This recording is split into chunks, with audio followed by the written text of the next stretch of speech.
Hoy más que nunca, la salud es muy importante. Es por eso que a partir de ahora abrimos la Consulta 94.5. Un espacio semanal para conversar sobre medicina, vida saludable, diagnóstico y prevención de enfermedades. Sin bonos, filas ni copagos. Desde este momento entras a la Consulta 94.5. Conduce Ibelis Martel. Un programa de Santiago TV y USACH 94.5. La radio de un mundo que cambia y se sana.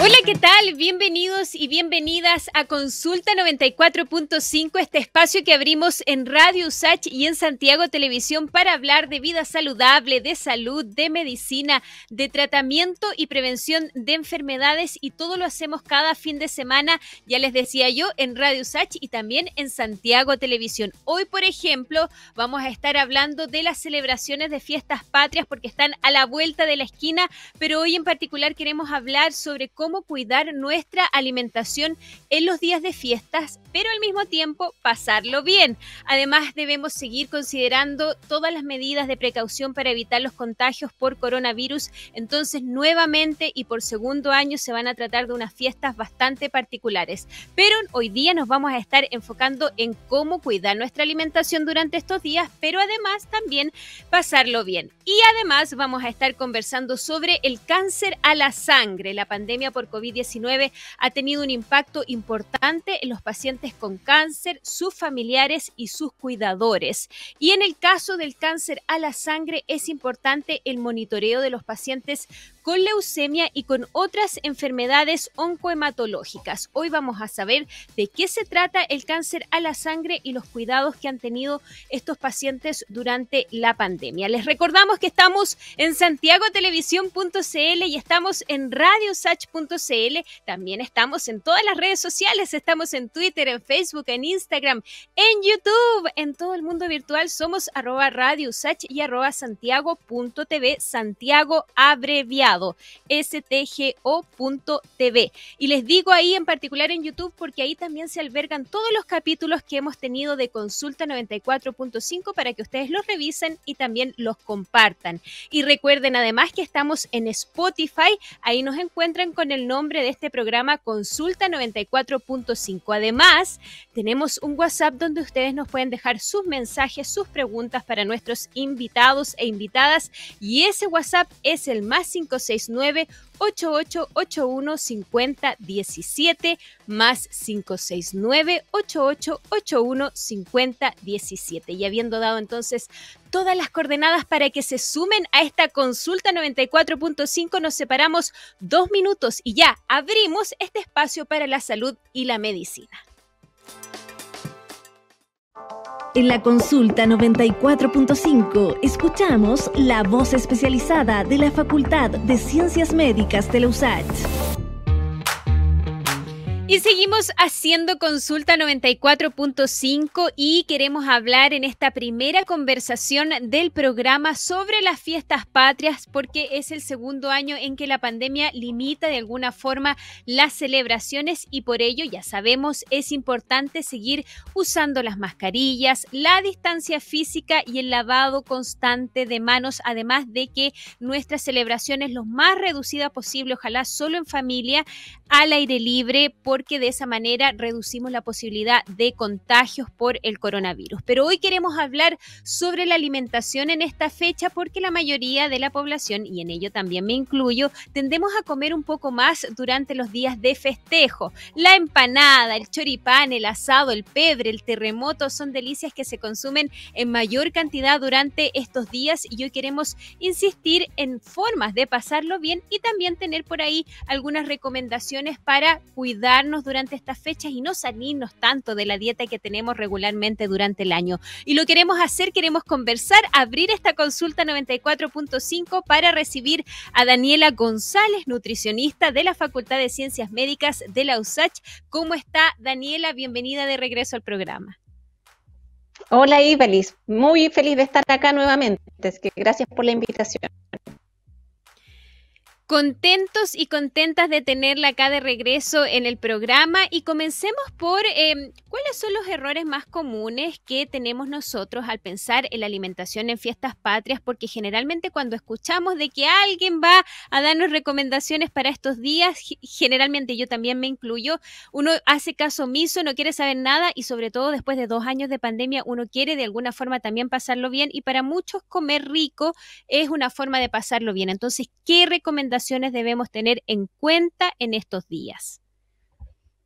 Sí, bueno, cuando se acercan las fiestas patrias aparece una serie de alternativas ricas, ¿cierto?, para comer, que no necesariamente son muy saludables, pero son parte de la celebración, ¿ya?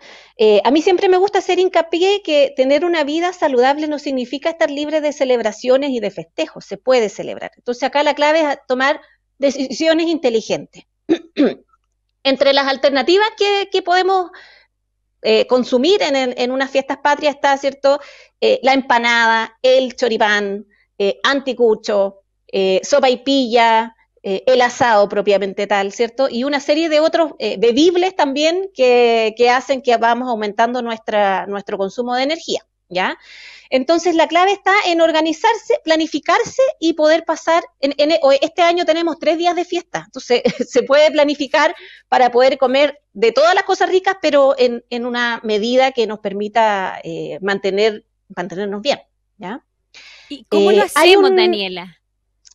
Sí, pues, mira, hay un error que siempre cometemos los chilenos y del que nadie habla, que es el horario. Cuando nos juntamos a hacer un asado, ¿ya?, para fiestas patrias o para otros eventos, normalmente los invitados se atrasan, empezamos a conversar y nos olvidamos de hacer el fuego, y el asado finalmente termina saliendo súper tarde.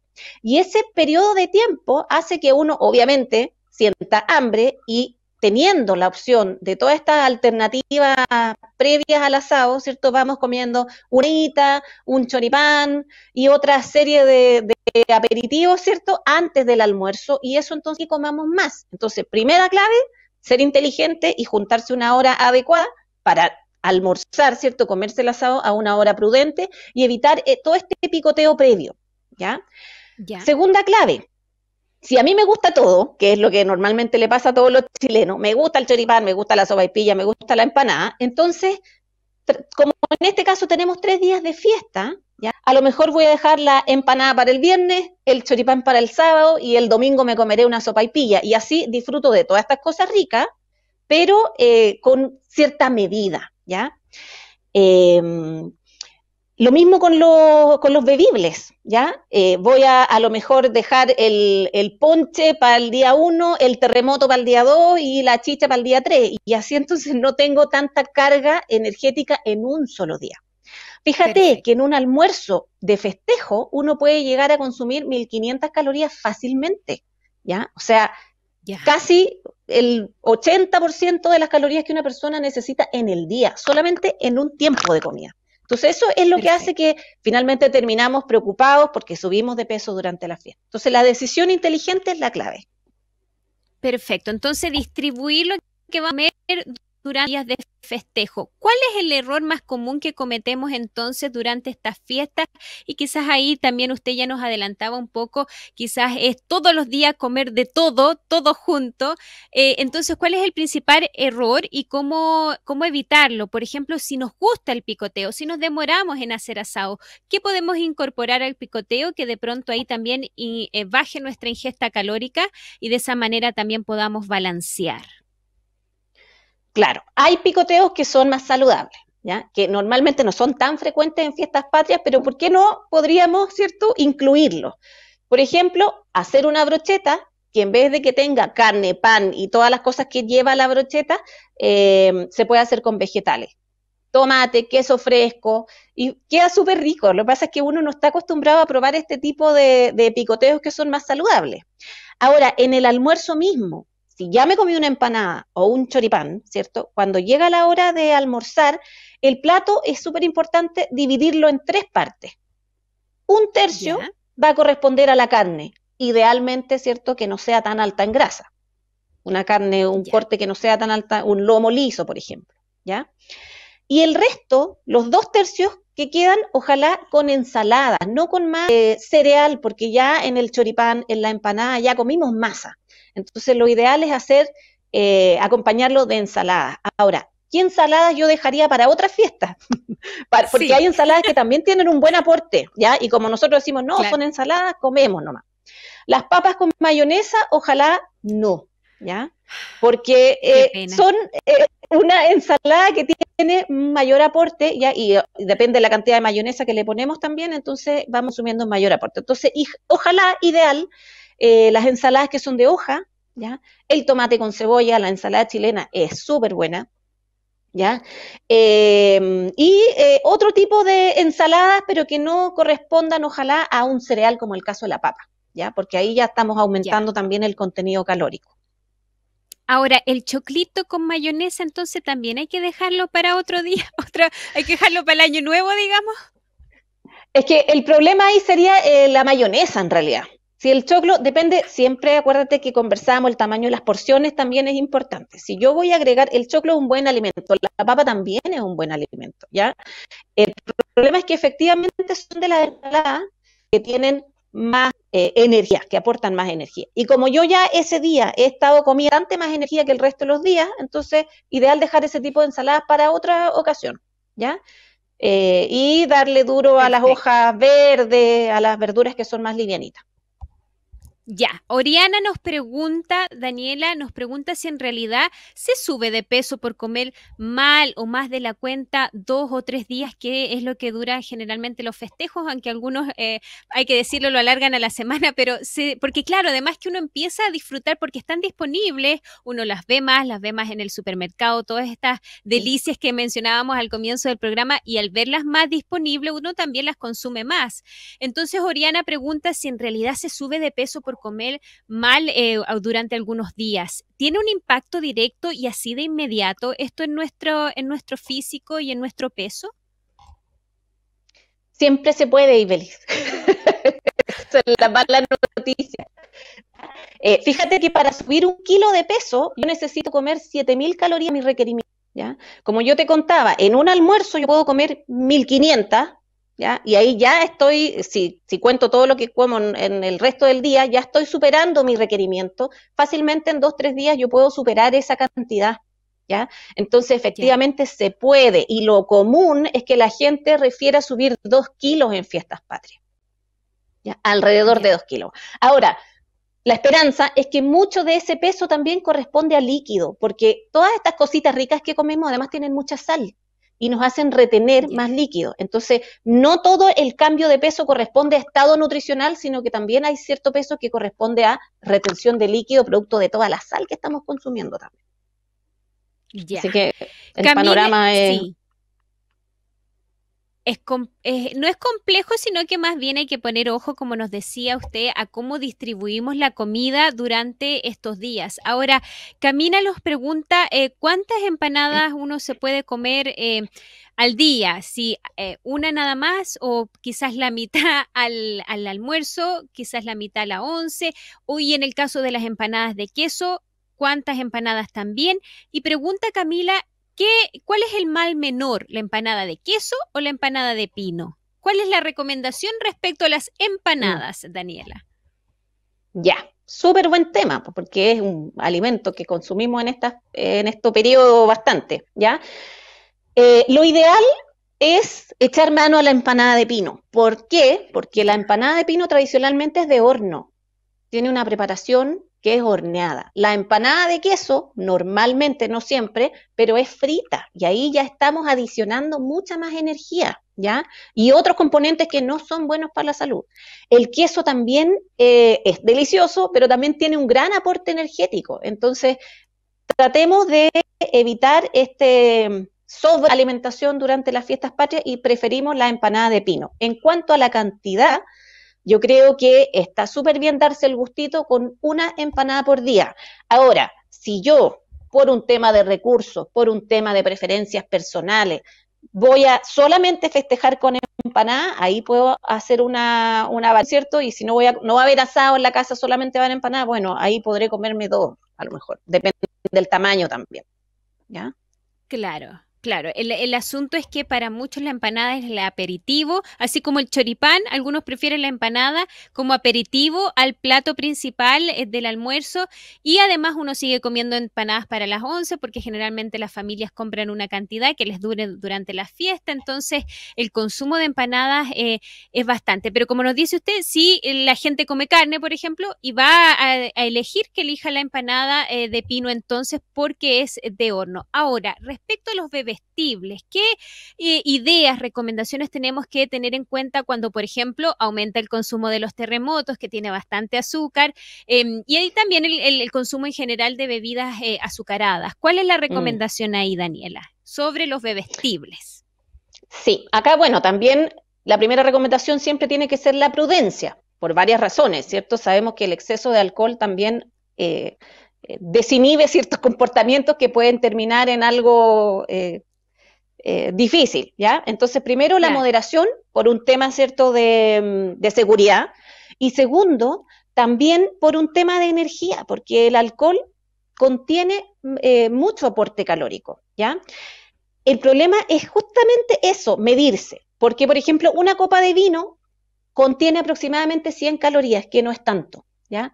Pero muchas veces nos terminamos, entre que nos juntamos y sale el asado, nos terminamos tomando una botella. Entonces hay que medirse, ¿ya? Pensemos en nuestro organismo y celebremos, pero inteligentemente, ¿ya? Un pisco sour. Eso, ya. La chicha, la cerveza, el pisco sour, ¿cuáles son ahí las diferencias en los aportes calóricos? Y dentro del vino, la chicha, el pisco sour, los terremotos, ¿qué es lo mejor preferir? Nuevamente, como nos preguntaba la televidente anteriormente, ¿cuál es el mal menor finalmente? Claro, mira, el vino, ¿cierto? No tiene un gran aporte de energía en términos de una copita, ¿ya? La cerveza tampoco tiene tanto aporte, y el espumante, que no es muy típico de fiestas patrias, pero que también se puede incorporar, también es uno de los bebibles alcohólicos que no tiene tanto aporte de energía, ¿ya?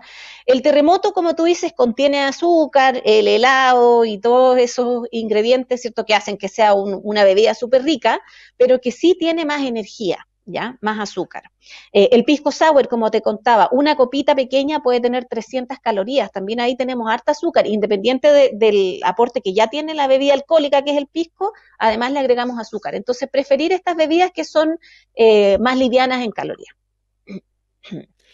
Francisca nos dice que cada vez que se acercan las fiestas patrias y cuando ya pasan las fiestas patrias, y no solo, me imagino que también se refiere a las fiestas en general, ¿no? Termina con un sentimiento de culpa, porque si bien disfruta mucho de estas comidas y le encanta consumirlas en esta fecha, al terminar todo el festejo, termina ella también con un sentimiento de culpa. ¿Cómo balancear, cómo no sentirnos culpables y tener una relación menos culposa con la comida en particular en estos días, Daniela? ¿Es posible? ¿Cómo lo hacemos? Sí, es posible. Mira, ¿sabes lo que pasa ahí, Belis? Que lamentablemente nos preocupamos de nuestra alimentación en los momentos menos adecuados, porque si nos preocupáramos de la alimentación y dáramos todo el año, para las fiestas patrias podríamos celebrar tranquilamente, para fin de año podríamos celebrar tranquilamente, y si estoy de cumpleaños me como un pedazo de torta tranquilamente sin culpa. El problema es que durante todo el año no nos cuidamos, ¿ya? Viene este periodo en que se acerca, entonces además las fiestas, este periodo de doble culpabilidad, porque, pucha, me excedí para el 18 y ahora viene el verano, ¿qué hago? Me castigo, me maltrato, no es la idea, ¿ya? Las personas que tienen buenos hábitos de alimentación, la verdad es que no tienen grandes impactos, y de actividad física, no tienen grandes impactos en lo que es una fiesta, ¿ya? Pero claro, cuando somos desordenados todo el año, pucha, hay que tratar de, siempre es un buen momento para comenzar. Entonces, si después de las fiestas patrias usted quiere retomar una vida saludable o comenzar una vida saludable, es un buen momento siempre, ¿ya? Así que no nos desanimemos. Si subimos 2 kilos durante las fiestas patrias, se puede retomar una vida saludable después. Ya, y como eso es súper bueno, porque siempre nos preocupamos de la alimentación y cuando tenemos estos espacios de conversación y de alguna manera poder transmitirle a la gente qué hacer o qué hacer mejor, nos preocupamos del minuto, ¿no? Pero cuando ya pasan las fiestas patrias, cuando pasan los festejos, ¿cómo podemos entonces encaminarnos en poder adoptar esos hábitos o retomarlos si es que ya los tenemos? Entonces, ¿cómo lo hacemos? Ya. Hay 4 cosas que son claves, ¿cierto? Que son las grasas, el azúcar, el sodio, ¿ya? Grasa, azúcar, sodio. Sí, esas son 3 realmente que tenemos que tratar de evitar o de moderar, ¿ya? Una vida saludable no tiene por qué ser una vida triste. Si yo puedo tener un estilo de alimentación que incorpore ciertos elementos que me permitan sentirme bien, pero esos elementos no necesariamente tienen que ser los más altos en sodio y los más altos en azúcar, ¿ya? Entonces, ideal leer las etiquetas de los alimentos y seleccionar aquellos que no contengan o que contengan menos cantidad de estos elementos que yo te menciono. Los horarios de las comidas son súper importantes, ¿ya? Entonces, respetar desayuno, almuerzo, once y cena, en lo posible las 4 comidas, y si no 3, con alguna colación intermedia ahí para evitar, esto tiene la misión de evitar llegar con mucho hambre al siguiente tiempo de comida. Y eso me acordé, mira, qué bueno que me acordé, porque a veces uno dice, oye, vienen las fiestas patrias, voy a ir a un asado, entonces no voy a comer nada durante todo el día para comer en el asado. Eso está muy mal, porque voy a llegar con más hambre al asado, ¿ya? Entonces, el mundo no se va a acabar mañana, ¿ya? Alimentémonos normalmente, tomamos nuestro desayuno normal y después podemos comer las cosas propias de las fiestas patrias, pero con moderación, ¿ya? Evitar entonces este desate que ocurre muchas veces en las fiestas. Entonces, grasas, azúcar y sal son los elementos que tenemos que poner ojo y estar cuidando cuánto es nuestro consumo diario de aquellos elementos que vienen sobre todo en las comidas procesadas para poder de esa manera ir integrando hábitos de alimentación saludable en nuestra vida. Y yo creo que parte importante de la población lo logra, por ejemplo, si reduce el consumo de bebidas azucaradas, Daniela. No sé cuál es su impresión sobre aquello. A veces comenzando por reducir eso, ya es un gran avance, ¿no? Absolutamente, todo suma. Y es súper importante que este cambio sea gradual para que yo pueda adoptar el hábito. Entonces, si yo de un día para otro quiero evitar o quiero eliminar muchas cosas de mi dieta, se me va a hacer súper pesado y difícil. Entonces, eso que tú mencionas es súper importante. Ya voy a partir esta semana dejando las bebidas. Voy a estar toda esta semana sin comer bebidas azucaradas y entonces la semana siguiente me planteo otro desafío. Ya voy a empezar a consumir menos sal. Y así poco a poco vamos logrando tener un hábito más saludable. Y lo otro que no se me puede olvidar mencionar es la actividad física también. Acuérdate que el estado nutricional tiene 2 patitas, ¿ya? Entonces, aprovechemos los juegos tradicionales, las carreras de los sacos, la cueca y todas esas cosas que nos permiten también consumir un poco la energía que hemos ingerido. Claro, de todas maneras, y quizás no, incluso en el caso de la bebida que usted nos mencionaba, quizás si yo tomo varias veces bebida azucarada durante la semana, quizás dejarla poco a poco para el fin de semana, o para, si las tomo todos los días, quizás 3 veces a la semana, luego solo el fin de semana y esperadamente ya poder un poco eliminarlas de la dieta, ¿verdad? Ir como usted nos dice, gradualmente, todo suma. Así que esta es la conversación que hemos tenido con Daniela González, nutricionista de la Facultad de Ciencias Médicas de la USACH, quien ha venido a compartirnos todas estas recomendaciones, tips para que podamos celebrar, disfrutar de todas las cosas ricas que se comen durante estas fechas sin sentirnos culpables, pero al mismo tiempo pasándolo bien y teniendo en mente ciertas recomendaciones y como decía usted, Daniela, nunca es tarde para comenzar a adoptar ciertos hábitos o reducir aquellos hábitos que no son tan saludables. Así que le queremos agradecer, Daniela, por esta conversación. Muchísimas gracias por estar con nosotros y nosotras en el programa y por supuesto vamos a estar invitándola nuevamente. Súper, yo feliz. Y recuerden que si nos cuidamos durante todo el año, podemos festejar, ¿cierto? Mucho más tranquilo. Así que ese es el mensaje final. Fantástico. Muchas gracias, Daniela, y nosotros y nosotras nos vamos nada más que a una pequeña pausa. Hacemos un alto en la conversación, pero seguimos con esta consulta 94.5 abierta, hablando de salud, bienestar y medicina.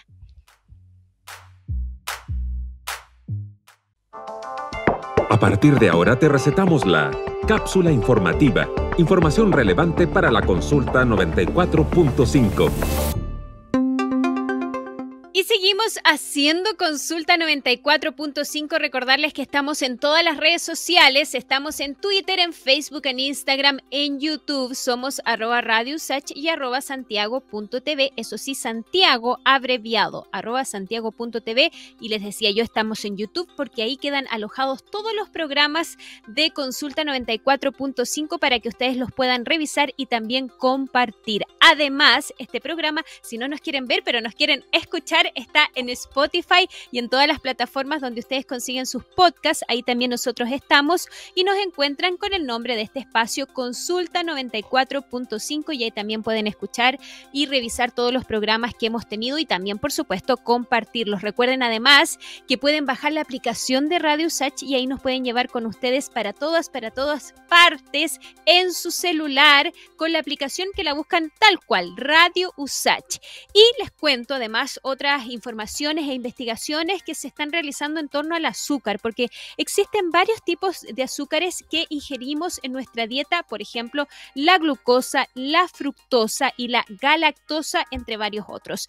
Estos azúcares son una fuente de energía que mantiene la actividad metabólica en todas las células de nuestro organismo. Sin embargo, el aumento excesivo en su consumo, particularmente en la ingesta de fructosa, ha sido asociado con enfermedades como la obesidad, que ya lo sabemos, la diabetes y recientemente el cáncer de próstata. Sobre el riesgo del consumo excesivo de fructosa nos cuenta Iván Rimaza. La fructosa es un tipo de azúcar que se encuentra en las frutas y en la miel. Sin embargo, actualmente la fructosa es utilizada en la industria alimentaria para endulzar alimentos procesados, lo que ha aumentado su presencia en nuestra dieta. Una investigación publicada en Cancer Research sugiere que la fructosa promueve el crecimiento del cáncer de próstata. Lo explica el doctor Alejandro Godoy, líder del estudio y académico de la Facultad de Medicina y Ciencia de la Universidad de San Sebastián. Lo que nosotros hemos encontrado tanto en células tumorales prostáticas, así como también otros autores han encontrado en otros tipos tumorales, es que la metabolización de la fructosa conlleva a estimular ciertas propiedades que son protumorogénicas, ¿ya? Es decir, que favorecen el desarrollo y la progresión de tumores, ¿ya?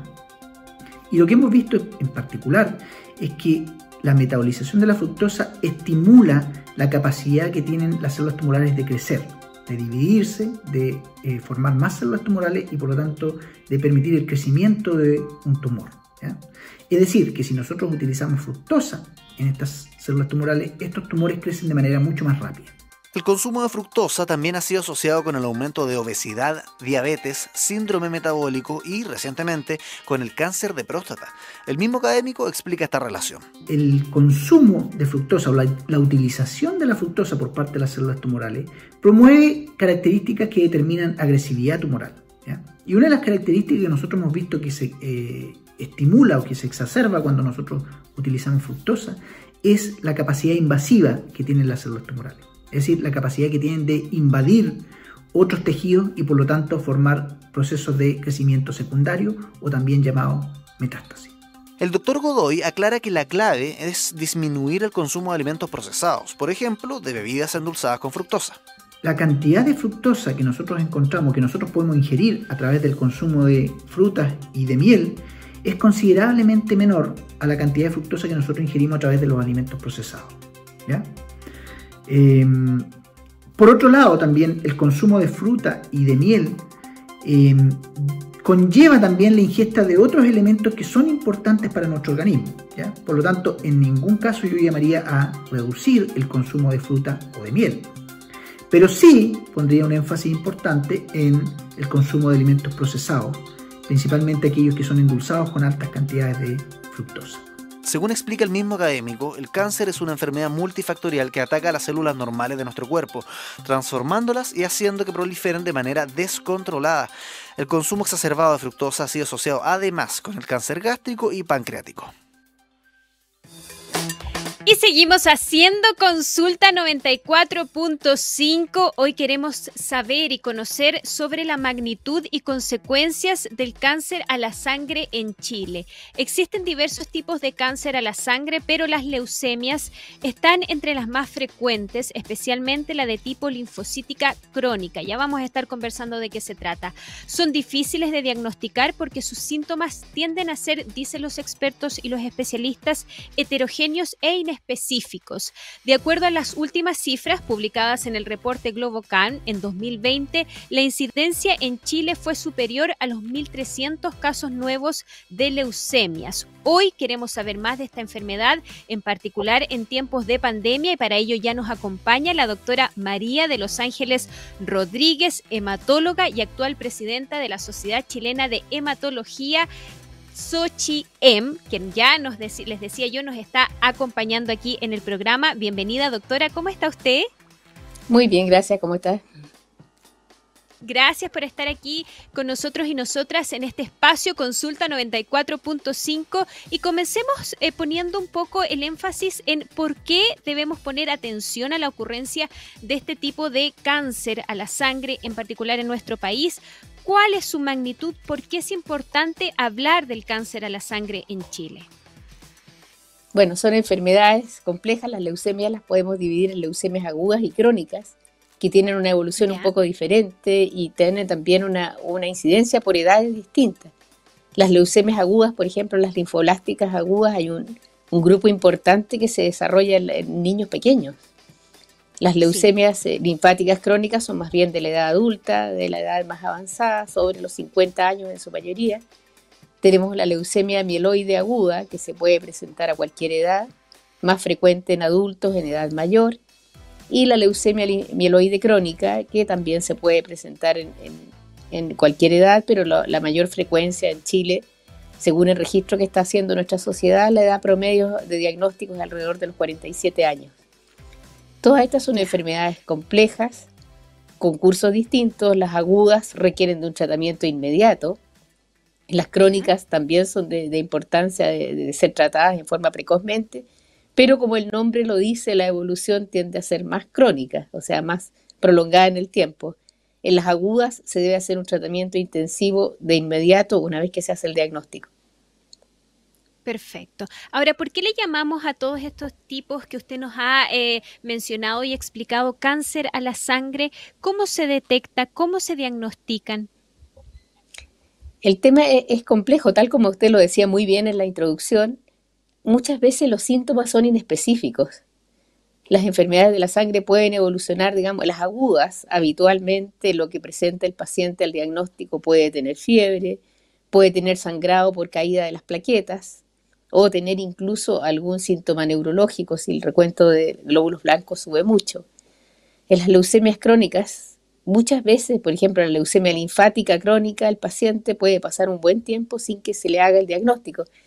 Yo tengo la sensación que hoy día se hacen más exámenes, los pacientes se chequean, y hemos permitido que yo creo que el diagnóstico, sobre todo de la leucemia linfática crónica, se hace en general en estadios más precoces.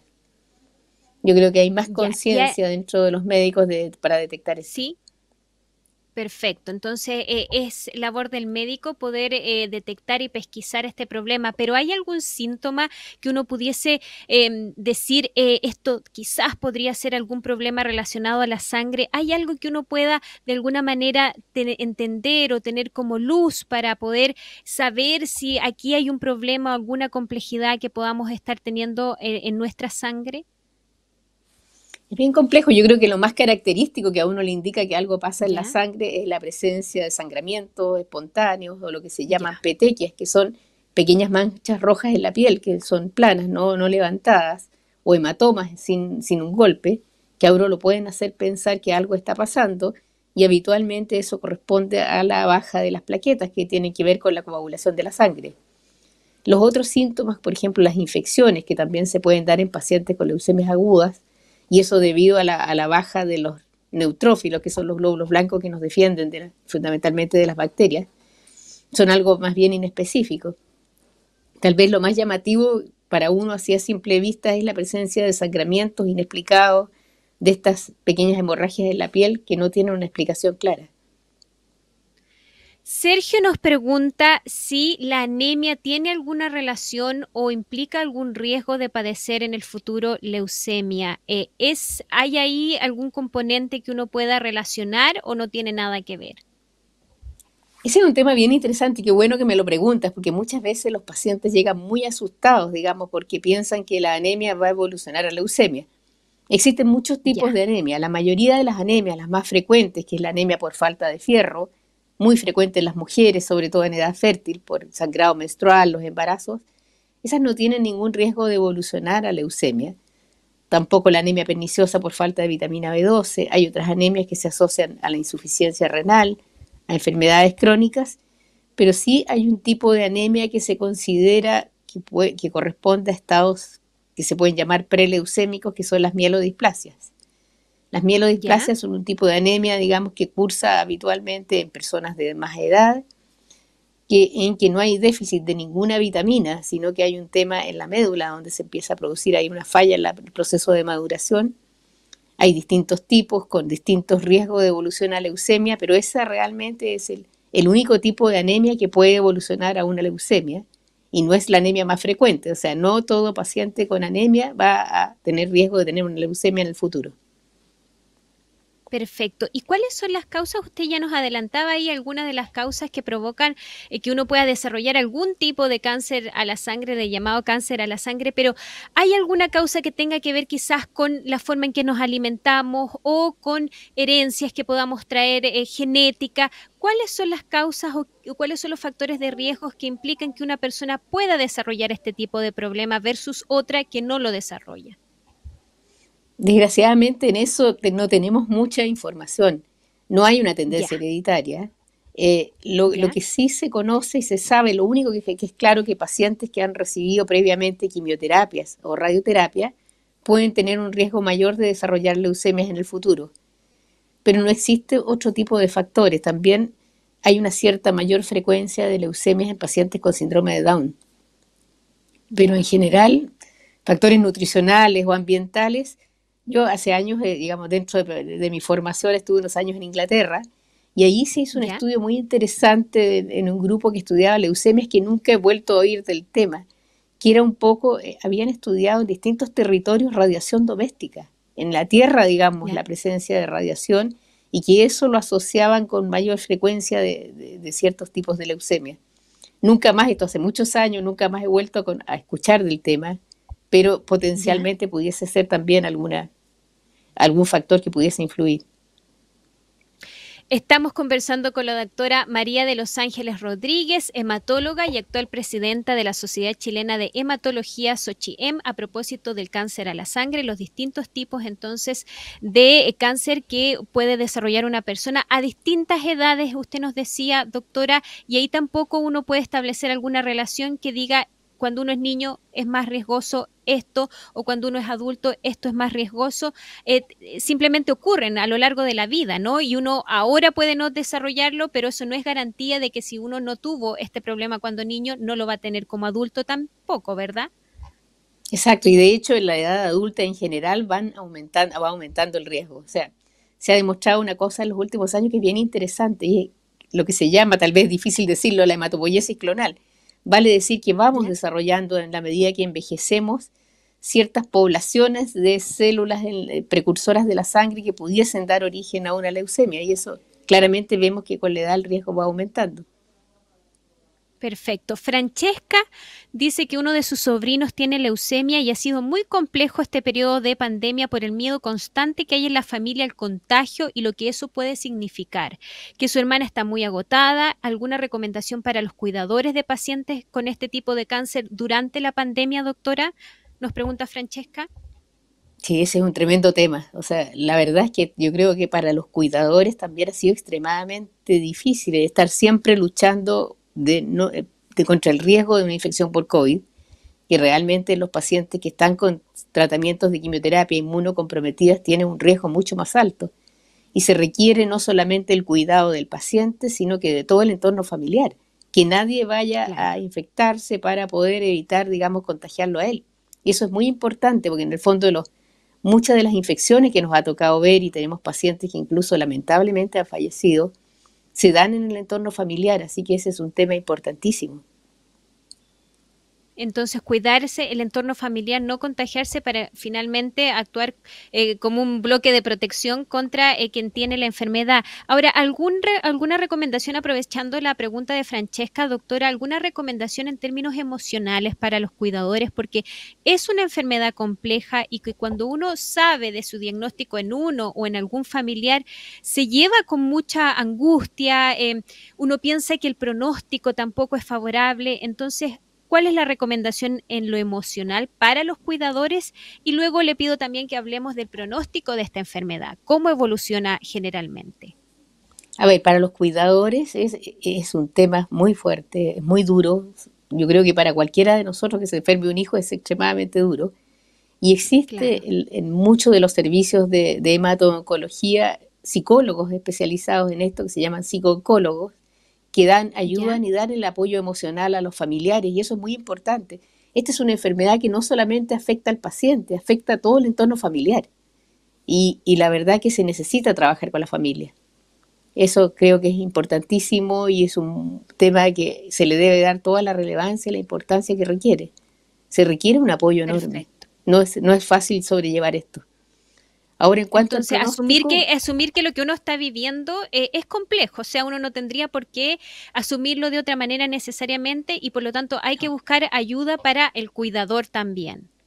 De todas maneras, eso es muy importante. Hay que pensar que los tratamientos a veces son muy largos, pueden durar años.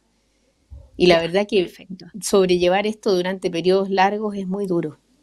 De todas maneras, es importante el apoyo y la contención. En cuanto al pronóstico, bueno, en niños hay un porcentaje importante de leucemias linfoblásticas que hoy día se curan. Se curan con el tratamiento y el niño puede seguir adelante con una vida normal.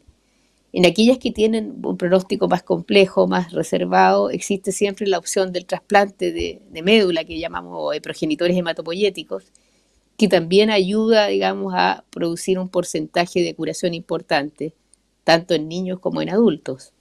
Hoy día existe un programa nacional de trasplantes, digamos, tanto a nivel de sistema público como privado, en que uno tiene también la opción, digamos, de los pacientes que tienen sus condiciones adecuadas de poder dar un tratamiento, digamos, y con opciones de curación. Perfecto. Además, ¿y cuáles son entonces? ¿Sí? Sí, además nos decía usted. Sí, además hoy día hay nuevos tratamientos, nuevas drogas que han permitido además el manejo de la leucemia aguda en pacientes mayores, que ese también es otro tema. Cuando uno se enfrenta a un paciente mayor, muchas veces existe lo que los médicos llamamos comorbilidades. Vale decir, el paciente tiene problemas cardíacos, diabético, hipertenso, tiene otras cosas que dificultan muchas veces el tratamiento con una quimioterapia intensiva, y en ese sentido en los últimos años contamos con nuevos medicamentos como inhibidores del BCL2 asociados a drogas que se llaman hipometilantes, que ofrecen unas muy buenas expectativas de sobrevida a este grupo de pacientes que muchas veces anteriormente decíamos, bueno, solamente hacemos tratamiento de sostén, vale decir, mantenerlos lo mejor posible y mejorar su calidad de vida, pero sin hacer algo para tratar directamente la leucemia. Ahora, justamente respecto de los tratamientos, le quería preguntar cuáles son los tratamientos entonces más comunes, por dónde se empiezan a tratar estos problemas y los nuevos avances médicos que puedan estar existiendo en este ámbito son accesibles en nuestro país, y todos estos tratamientos, sean los tradicionales o sean los más avanzados, están cubiertos cuando uno es diagnosticado por esta enfermedad, el sistema público, el sistema privado. ¿Cuál es la cobertura que entrega? ¿O es un costo enorme además para la familia, como generalmente lo es cualquier enfermedad? Bueno, afortunadamente las leucemias, tanto agudas como crónicas, están cubiertas en el auge. Son GES y por lo tanto deben ser cubiertas tanto en el sistema público como privado. A veces ocurre que hay algunas prestaciones o estudios que pudieran no estar cubiertos, y ese es un tema, pero incluso hoy día se creó también la Red Nacional de Trasplantes de Médula, donde hay una unión público-privada, digamos, y los pacientes que no tienen acceso en el sistema público se derivan para ser trasplantados en el sistema privado. Y eso ha permitido ampliar mucho la cobertura, porque ese era uno de los grandes problemas que teníamos. Los centros trasplantadores tanto en pediatría como en adultos, estaban además fundamentalmente aquí en Santiago. Hoy día ya se está haciendo trasplantes en Valdivia, que han sido pioneros, y la esperanza que tenemos es que esto se pueda ir extendiendo a otras regiones, porque otro problema muy duro para los pacientes es tener que salir de su lugar donde viven, y eso nos toca verlo mucho los que estamos trabajando acá. Pierden sus redes de apoyo, los pacientes están bastante solos. Es complejo, sobre todo en tiempos de pandemia. Doctora, ¿qué recomendaciones podemos nosotros tener en general para cuidar la salud de nuestra sangre? ¿Hay forma de evitar finalmente si bien las causas son poco conocidas, pero hay forma en que nosotros y nosotras podamos evitar este tipo de problemas y en general cuidar la salud de nuestra sangre? Yo creo que la salud de la sangre está dada fundamentalmente por una nutrición adecuada, digamos, una alimentación correcta, con aporte de vitaminas, proteínas y minerales, pero lamentablemente en prevención de la leucemia no hay mucho más que podamos hacer. Pero sí importante, como todo en salud, una nutrición adecuada, creo que sí. Y ese tema, además, creo que es bueno hacer una reflexión. Los casos de COVID grave que nos ha tocado ver en los pacientes jóvenes, mayoritariamente se asocian a obesidad. Y yo creo que ese es un tema que como país tenemos que darle la importancia que tiene. Yo creo que tenemos que desde los niños preocuparnos de una buena nutrición, de una buena alimentación y evitar todo el exceso de grasas y de hidratos de carbono, que la verdad, y además mantener actividad física, que también es muy importante. Sin duda. Y por último, doctora, para ir cerrando, también tocar y aprovechar que estamos hablando de la salud de nuestra sangre, la carencia o la falta de donadores o donantes de sangre para los pacientes que han tenido COVID. Ahí se ha profundizado esa escasez de este fluido vital para nosotros en los bancos de sangre. ¿Cuál es la realidad? Lo hemos hablado anteriormente en el programa, pero es importante también reforzar aquello, ¿no? Lo que está pasando debido a la pandemia. Exactamente, y gracias por la pregunta, porque la verdad que así han sido tiempos bien sufridos. Yo dirijo además un banco de sangre, así que lo vivo en carne propia.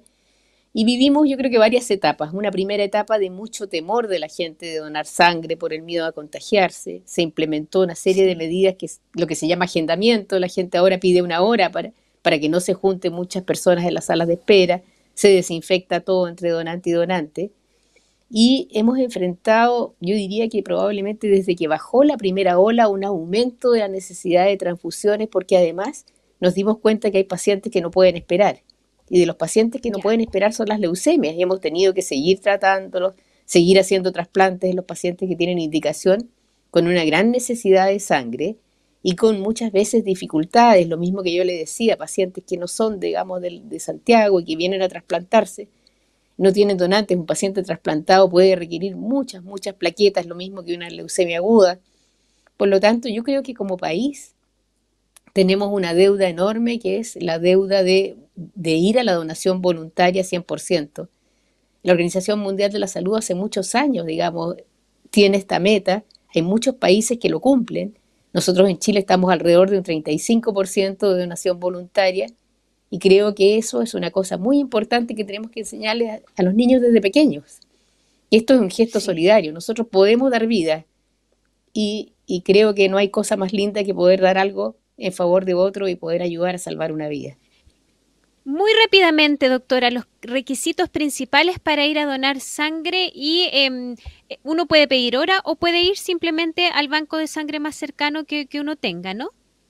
Exacto, lo ideal es pedir hora, porque la mayoría está programando, digamos, mucho esto con anterioridad y a veces las agendas, pese a todas las dificultades, las tenemos llenas. Los requisitos, bueno, hoy día hay una nueva norma de selección de donantes donde se bajó la edad.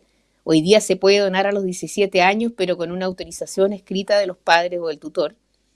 Y se aumentó la edad hasta los 70, siempre y cuando las personas hayan donado sangre previamente o entre 60 y 70 tengan una evaluación médica previa. Tienen que ser personas sanas, que no estén con una infección aguda ni hayan sido contacto de COVID en este momento, o más de un mes de recuperados de la infección, que no hayan tenido enfermedades oncológicas o estén curados en los últimos 5 años, que no tengan factores de riesgo de transmisión de infecciones por la sangre, como son el VIH, las hepatitis. Y en general yo diría que esas son las más importantes de los requisitos. Ya, y se suman a ello, por ejemplo, el asunto de los tatuajes, el haber tenido tratamiento odontológico, las parejas sexuales también, el consumo de drogas. Muy brevemente ahí, entonces, recordar esos aspectos. Por supuesto, y esos son los factores de riesgo, decía yo, de infecciones transmisibles por la sangre. Todos esos factores, ahora se bajó el periodo en que se suspenden como donantes a 6 meses. O sea, tatuajes 6 meses, incluso estudios de colonoscopía.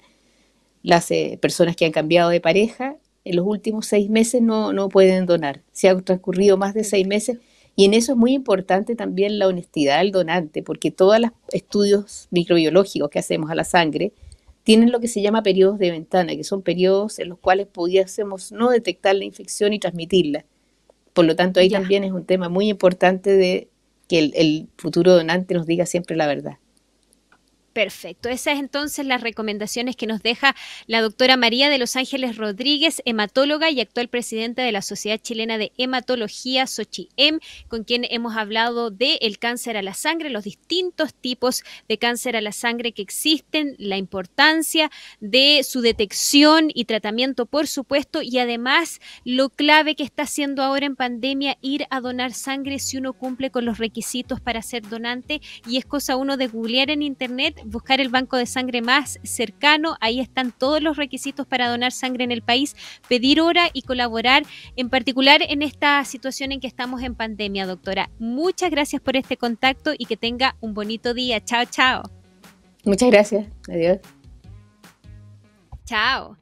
Y nosotros y nosotras hemos llegado al final de Consulta 94.5. Muchísimas gracias por habernos acompañado en este capítulo de este espacio que abrimos en Santiago Televisión y en Radio USACH cada fin de semana para hablar de salud y de medicina. Como siempre, gracias a todo el equipo técnico de Santiago Televisión y de Radio USACH que hace posible la puesta al aire de Consulta 94.5. Nosotros y nosotras nos encontramos el próximo fin de semana. Chao, chao. Es momento de cerrar la Consulta 94.5, nuestro espacio semanal para conversar sobre medicina, vida saludable, diagnóstico y prevención de enfermedades. Sin bonos, filas ni copagos. Esto fue Consulta 94.5. Siempre en Santiago TV. USACH 94.5, la radio de un mundo que cambia y se sana.